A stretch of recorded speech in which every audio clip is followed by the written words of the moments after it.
Y seguimos en este programa especial de Navidad y gracias por su sintonía en De Latinos. Claro que sí, muchas gracias, feliz Navidad, estamos felices aquí en De Latinos en este especial de Navidad y se nos quedó un poquito en el tintero algunas cosas acerca de un tema muy importante que ya Mayela lo estaba tocando a partir de los conceptos que ustedes nos dieron respecto a la pobreza que rodea el nacimiento de Jesús, su vida, y que tienen relación con la humildad.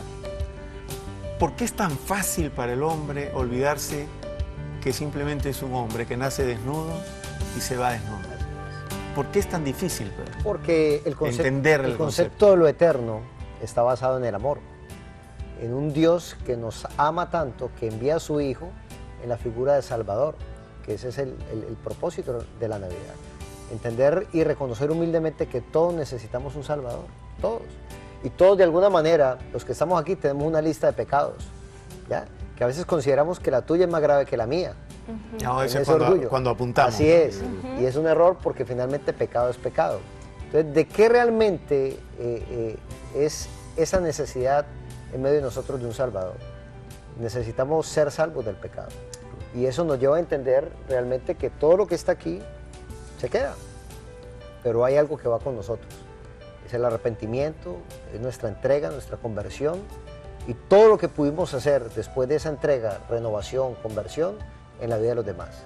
Por eso es importante entender del concepto que el Padre decía de que vino un Salvador en una figura no política, no militar, porque los israelitas venían de imperio tras imperio y la respuesta que ellos esperaban era una respuesta política. Pero lo que Dios da es una respuesta espiritual. ¿Por qué? Porque la necesidad que tenemos en el mundo no es una respuesta económica, no es una respuesta política, no es una respuesta cultural, es una respuesta espiritual. Ese es el...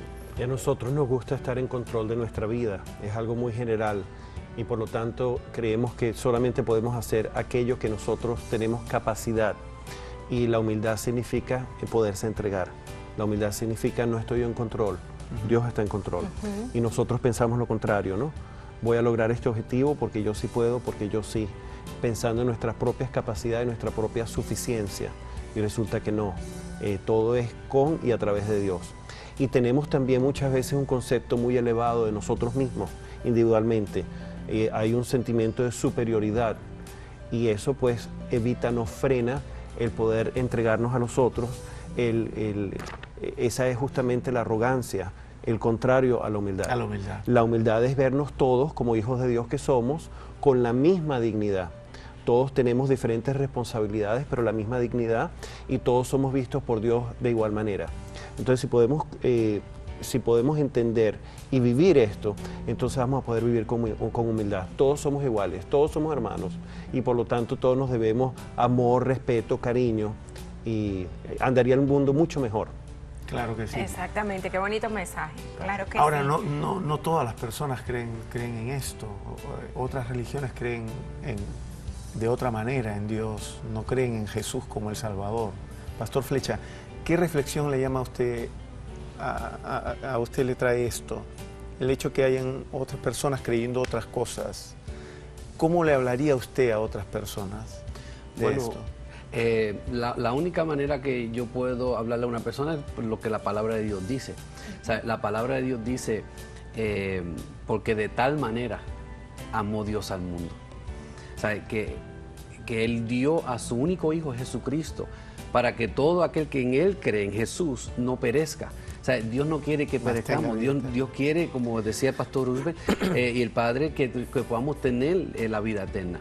Y la Biblia también nos dice claramente en el libro de Juan, cuando Jesús en cierta ocasión le dirigió a los discípulos y le dijo a los discípulos, o sea, yo soy el camino, la verdad y la vida.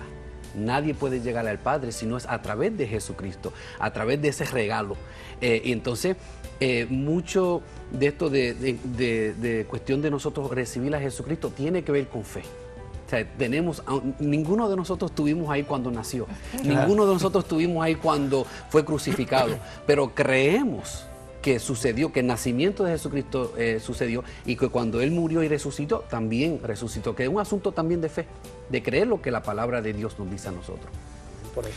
Y lo que decía el padre me trajo a la mente que en esta época, en el siglo XXI, se está promoviendo mucho la filosofía de la autosuficiencia, ¿no? Tú puedes, si tú quieres lo logras. ¿No? Si te enfocas en eso, lo vas a lograr. Y entonces promueven un poco esa falta de humildad, ¿no? Y yo creo que este es el tiempo para reflexionar nuevamente, para nosotros poder pensar cuáles son nuestras tareas en nuestra vida, y una de esas puede ser la de reconciliarnos, convertirnos y aceptar a Dios, al Salvador, al que nació en nuestro corazón. Claro. Regresamos con más. Bueno, mi pedido para esta Navidad, más que los regalos, que sea que recordemos siempre el nacimiento de nuestro Señor Jesucristo, que Él vino a salvarnos y Él nos vino a dar libertad, tanto espiritual como económica.